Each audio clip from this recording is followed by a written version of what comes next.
Today is Thursday, so happy Thursday.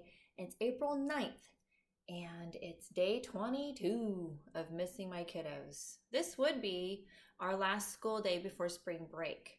I'm going to keep reading during spring break. It doesn't mean you have to watch, but I'm going to keep reading because I miss you, and I want you to feel supported and loved. And we'll still do Zoom during spring break too if you are wanting to do that. So a lot of people aren't traveling because we're not supposed to. So anyway, love you guys on that part. And here's my email. If anybody has any questions, I reached out to every parent, but haven't heard back from quite a few of you. So if you would rather contact me, that's fine. Please email me at this email. Thank you. And we are on Beverly Cleary's Henry in the Clubhouse. Again, I don't own the rights to any of these books. I just love Beverly Cleary, and I want to support my kids during this time. Chapter 5 is Ramona and the Clubhouse. Whenever it was not raining, Henry and his friends worked really hard on the clubhouse. They measured and sawed and nailed according to Murph's plan. When Henry was delivering his papers, he noticed that one of his customers was having his roof covered with asphalt shingles, and he was able to persuade the workmen to give him enough leftover material to shingle the roof of the clubhouse. He bought 2 big hinges so they could have a door that would actually open and close. Beezus and Ramona, and sometimes Lisa, came almost every day to watch the progress of the building. They stayed until time for the Sheriff Bud program on TV, which Ramona never missed. I could help, offered Beezus. I bet I can drive nails. That means hammer them in. No girls allowed, said Murph curtly. I can make curtains for the windows, suggested Beezus. Who wants curtains? Answered Henry, who would have been willing to let Beezus help because for a girl she was pretty sensible. But when a boy is working with other boys, he sometimes feels he has to act the way they do. So Beezus sat on the Huggins' back steps and watched, while Ramona amused herself.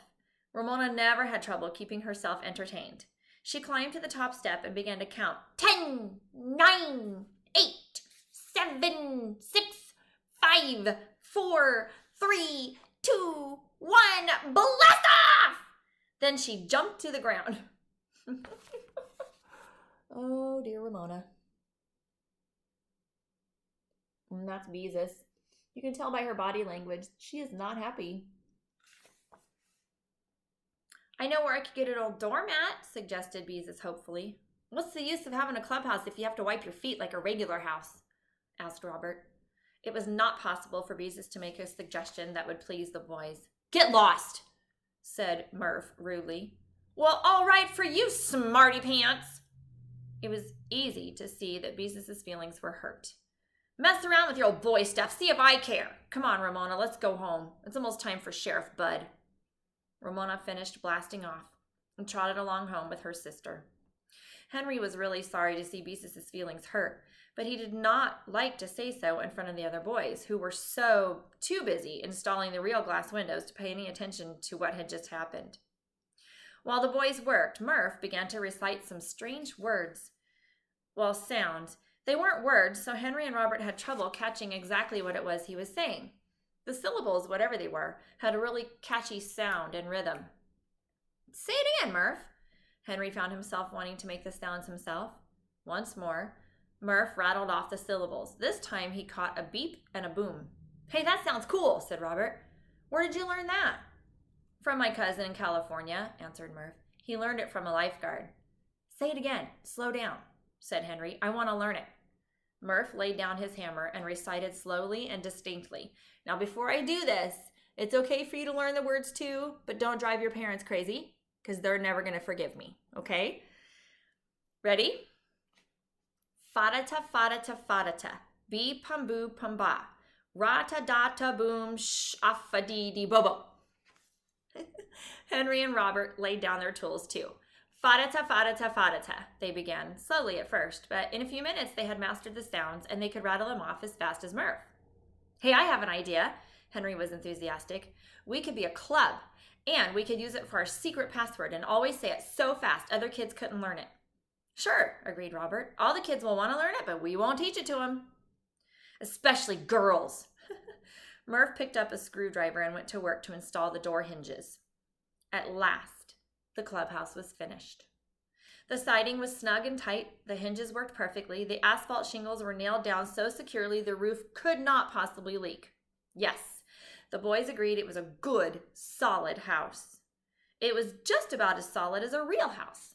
They thumped the walls appreciatively and they stamped their feet on the floor. And the best part of it was big enough for 3 boys to sleep in if they did not move around much. And who could move around in a sleeping bag anyway? Yes, sir, solid as the Rock of Gibraltar.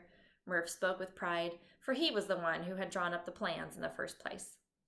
Then Murph built a shelf, and Henry went into the basement and lugged out the stuffed owl which his mother would not let him keep in his room because she thought it looked like it had moths. He set the moth on the shelf. The moth. I said the moth. No, he didn't. He set the owl on the shelf. Oh, sorry. It was exactly what the place needed, a real masculine touch. Fadata, fadata, fadata, chanted the boys. When we all get sleeping bags, we can spend the night out here, said Henry. Robert and Murph, it developed, already had sleeping bags, so Henry dropped the subject. He didn't want them sleeping in the clubhouse while he slept in his own bed. Fortunately, it was time for him to start his paper route, so there was no more discussion of sleeping in the clubhouse. Then, mysterious things began to happen in the clubhouse. One day after school, Henry found the owl's glass eyes turned so that it looked cross-eyed. That's funny, he thought. He straightened the eyes and forgot about them. But the next day, when Henry and Robert entered their clubhouse, they were startled to see that the owl, its eyes crossed once more, appeared to be smoking a cigarette. Don't smoke. Upon closer examination, they found that a small tube of white paper had been fastened to the owl's beak with Scotch tape. How do you like that? Robert ripped off the cigarette in disgust, while Henry straightened the eyes once more. I'll bet old Beezus did this. That was just what Henry was thinking. He felt a little disappointed that sensible Beezus would do a thing like this. Not that he could really blame her after the way she had been treated. The boys found a can of paint in Henry's garage and started painting a "No girls allowed, this means you" sign, which Robert finished after Henry went to start his paper route. The next afternoon, Henry, Robert, and Murph raced home from school on their bikes to protect their clubhouse from a possible invasion of Beezus and Ramona. When they opened the door, they found the owl's eyes were crossed once more. It was wearing a doll's pink bonnet with a ribbon tied under its chin, if an owl could be said to have a chin, and in its beak it held a crayon sign that said, "Down with boys." Let me show you the picture. It was actually at the beginning of the chapter, but I didn't want to show it yet. There it is. Oh my goodness. Well, how do you like that? Exclaimed Henry, thinking that Beezus must have come in the morning before school, because they had ridden so fast she could not possibly have reached the clubhouse ahead of them this afternoon. Ah, the nerve of some people, said Robert. A doll bonnet on our owl. That's a girl for you. Murph tore down the sign. A lock. That's what we need, said Henry. A padlock, agreed Murph. With a key, said Robert. Henry dug into his pocket for some of the money he had earned on his route, and the 3 boys rode off to the hardware store to select a clasp and a padlock. When they returned, the owl was holding a sign that said, "Ha ha, you think you are smart." Murph screwed the clasp into place because he was the fastest with tools. While he worked, Henry and Robert decided that because the lock only came with 2 keys and each member could not have one, they should find 2 secret hiding places. They talked it over in whispers, and after looking around to make sure Beezus was not hiding in the shrubbery, they hid 1 key under an oil can in the garage and the other under a flower pot on the back porch. They vowed always to put the keys back in place because it would not be fair for any one boy to carry a key when there were not enough keys to go around. It was with a feeling of a deed well done that the boys snapped shut the padlock when it was time for Henry to start his route. That would keep old Beezus out. She could not possibly get in now. The house was solidly built, and the windows taken from the old garage were not the kind that could even be opened. After that, the boys had no more trouble. Their next project was painting the house. The front and the north side were to be white, while the back and the south side were to be green. The boys didn't have enough paint of one color for the whole house, and anyway, as Murph pointed out, nobody could see all 4 sides at the same time. Henry painted a little each afternoon before starting his route, and Robert and Murph continued to work after he had gone. Beezus and Ramona sometimes walked up the driveway to see what was going on. When the boys ignored them, they went away, but they did not go away quietly because Ramona was always singing some tune or other that she had learned from TV. Sometimes it was a song about shampoo, but usually it was a verse about a bread that builds strong bodies 8 different ways. "I guess we fixed her," the boys congratulated one another. "You won't catch her bothering us anymore." And when the girls were gone, they chanted their magic words. Fadata, fadata, fadata, bee, pum, boo, pum, ba. Rata, data, boom, sh, affa, dee, dee, bobo. All for one and one for all. That was Henry, Robert, and Murph. Then, one cold November afternoon, Henry came home from school to find that his mother had left a note telling him she had gone downtown and would not be back until 6 o'clock. She also told him not to eat any pie. Henry used his finger to wipe some of the juice that had oozed through the pie crust. Blackberry. Then he made himself a peanut butter sandwich, and with Ribsy trotting after him, he went outside, where he removed a key from under the flower pot, unlocked the clubhouse, and carefully returned the key to its hiding place. Henry stepped inside the clubhouse and patted the owl's head. Everything was in order. Ribsy curled up in a corner and prepared to go to sleep. "Hello." It was Ramona's voice. Henry turned and saw the little girl sitting on the back steps. She was bundled up because the day was cold, and she, too, was eating a peanut butter sandwich. "Oh, hello," he said. "Where's Beezus?" "Home." "Why didn't she come with you?" Henry felt that Ramona could cause enough trouble when she was with Beezus. He did not want her around without her older sister to look after her. "Because you're mean to her," answered Ramona. Henry felt slightly uncomfortable because there was truth in what Henry said. Even so, boys had a right to do boy things without girls around, didn't they? And Beezus didn't have to mess up their clubhouse, did she?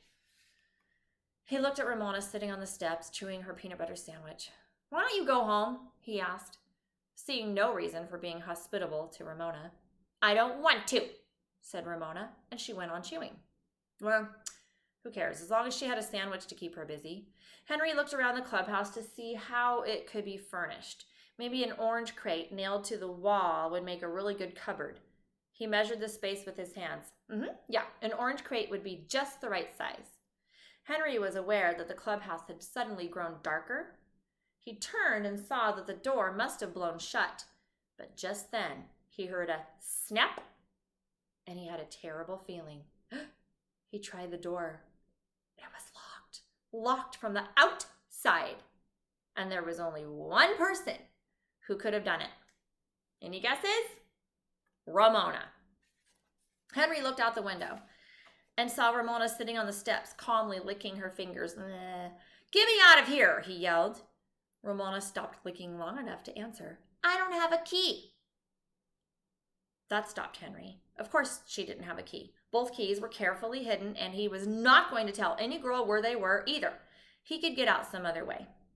He threw his shoulder against the door. Nothing happened. Man, that was a good, solid door. He threw his shoulder against the walls. Still nothing happened. They were good, solid walls. Henry rubbed his shoulder and decided Murph had done a really good job of planning the clubhouse, maybe too good.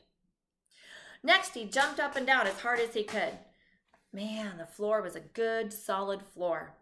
The whole clubhouse, Henry concluded, was as solidly built as a jail. And right now, that's exactly what it was.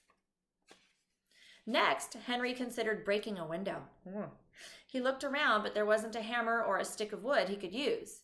If he slammed his fist through the glass, he would be sure to cut himself. And even if he did break the glass, the windows were divided into 4 small panes, and he had no way of removing the dividing pieces of wood.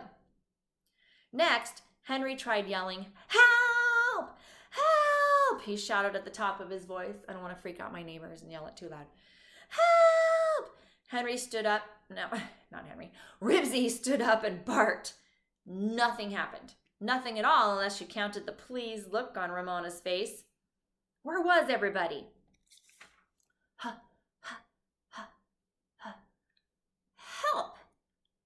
said Ramona, as if she were thinking very hard. Little puffs of vapor came out of her mouth because the afternoon was so cold. Help begins with an H. Plainly, Ramona was pleased with herself for making this discovery. Her kindergarten teacher was teaching her class the sounds the letters make. Henry knew that his mother was downtown. Robert was getting a haircut. Beezus was home, and he didn't know where Murph was. Then he caught a glimpse of Mrs. Grumby, his next-door neighbor, looking out of an upstairs window. Help! He yelled, pounding on the door. Let me out! Mrs. Grumby waved and nodded. She was used to the boys playing in Henry's backyard. There was nothing he could do, Henry decided, but try to make himself comfortable until his mother came home. He sat down on the floor and leaned against the wall. Ho-hum. It was going to be a long, cold wait. He felt cross and disgusted. That Ramona! That pest! Let me show you the picture of him before he sat down nice and calm. There he is, jumping up and down, totally stuck in the clubhouse. And if you look really carefully, you can see Ramona sitting on the back steps.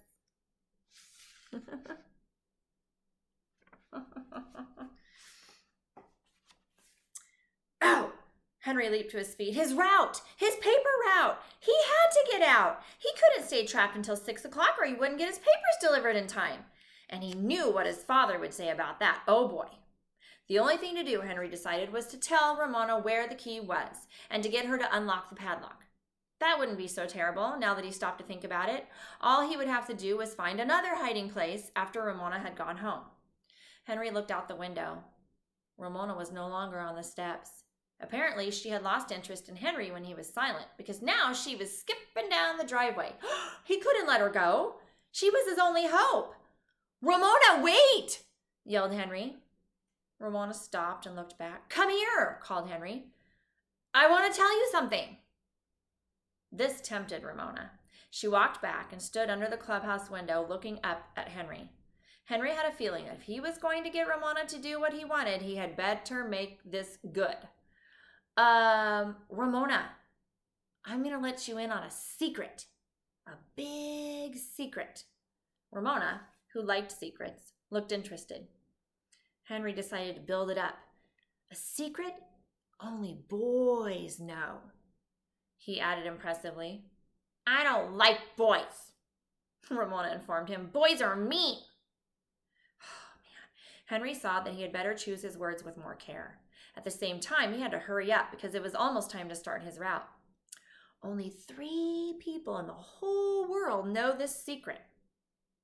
He watched Ramona's reaction. She seemed to be waiting for him to go on. Henry lowered his voice as much as he could and still make himself heard through the glass. I'm going to tell you where the key to the clubhouse is. Where? Demanded Ramona. Wait a minute, said Henry. First you have to promise something. He worked really hard to look as if there was something mysterious and exciting about the promise he was about to extract, but it was hard work. He was tired of the game and he wanted to get out now. If you promise to unlock the padlock, I'll tell you where the key is. Ramona stared stonily at Henry. I don't want to. But why? Henry was desperate. I just don't, Ramona informed him. Arrgh! Henry groaned. Then he was mad. Just plain mad. That Ramona, she was going to make him lose his route, and then he would never get that sleeping bag, and his father would be cross with him, and Mr. Capper would find a bigger boy to take the route. Arrgh! Henry banged his fist against the side of the clubhouse. Bang, bang, bang, bang, bang. For some reason, that made him feel better. He began to stamp his feet and pound his fists and yell. At least, he thought grimly, that was keeping Ramona interested. And he couldn't let her get away. She was his only hope. Almost, it seemed, his only contact with civilization. It occurred to him that it must be almost time for the Sheriff Bud program on TV, and Ramona never missed Sheriff Bud.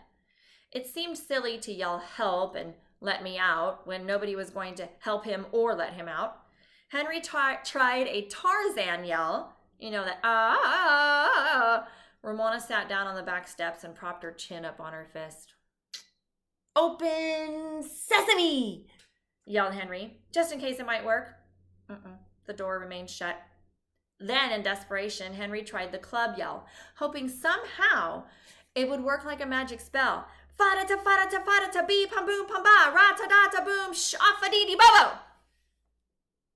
To his surprise, it did work like a magic spell, because Ramona got up and came over to the clubhouse window. Say that again, Henry, she begged. This time it was Henry's turn to say, no. To do so gave him great satisfaction. Please, Henry? Henry saw that he had a bargaining point. A girl who would like to sing commercials would naturally like something that sounded really cool. I'll say it again. If you get the key and unlock the padlock first. Ramona thought it over. Pa, pa, pa, pa, pa. Padlock begins with a P, she said triumphantly. Ugh, Henry groaned. I know padlock begins with a P, he said. Now will you go get the key? And then he added hastily, key begins with a K. We haven't had K at school yet. Ramona seemed suddenly agreeable. Where's the key? She asked. Feeling like a traitor to Robert and Murph, Henry revealed the secret. Under the flower pot on the back porch. Ramona found the key, and Henry could hear her fumbling as she inserted it in the padlock. Say it! She ordered. Henry rattled off the club's secret words. Now unlock it, he begged. And outside he could hear Ramona struggling with the padlock. I can't, she said. I can't make the key turn. Henry pressed his nose against the window. Look, he said. Go get Beezus. If you do, I'll teach you both to say fada-ta, fada-ta, fada-ta. And tell her I'm sorry.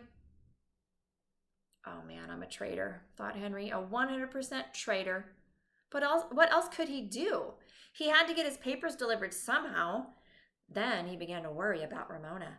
Maybe she would forget to tell Beezus. Maybe she would remember Sheriff Bud, turn on the TV set, and forget all about him. There was nothing Henry could do but wait. Actually, he didn't wait very long, but it seemed that way. It seemed to him that he waited and waited and waited. The clubhouse felt colder and damper and more like a dungeon every minute. At last, Henry heard footsteps coming up the driveway. Beezus had come to his rescue, he hoped. Beezus was alone, and Henry guessed that Ramona had stayed home to watch TV. Hi, Beezus, he called through the window. Sure nice of you to come and let me out after the way I have, acted.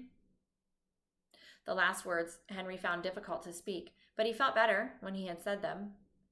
Beezus looked as if she had not made up her mind to let Henry out. I didn't say I was going to let you out, she reminded him. You don't want girls around, you know. Henry had no answer for this. Come on, Beezus, he pleaded. I've got to start my route. Beezus thought it over. All right.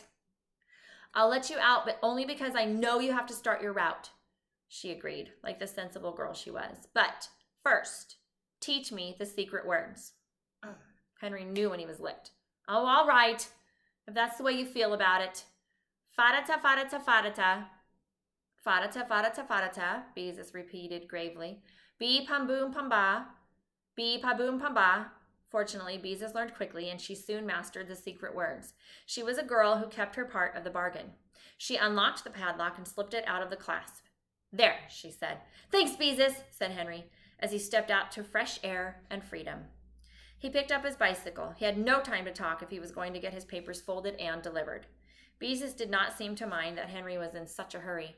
Fada-ta, fada-ta, fada-ta, she chanted. Bye, Henry.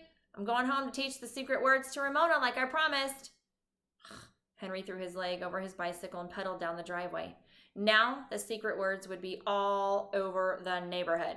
Robert and Murph would not like it, but Henry hoped that since they knew Ramona, they would understand and not mind too much. That Ramona, thought Henry, always causing him trouble on his route. He would have to do something about her, but what anybody could do about Ramona he did not know. All he knew was that if he was ever going to keep his paper route and his clubhouse, he'd better do something and do it soon. Chapter 6. Henry writes a letter. All right, my friends. I hope you stay safe, stay inside, keep the faith. Have your parents email me. We can keep talking back and forth. We'll do Zoom next week, even though it's technically spring break, but I'm not going anywhere. You're probably not either. So, all right, stay safe. I love you guys. Bye.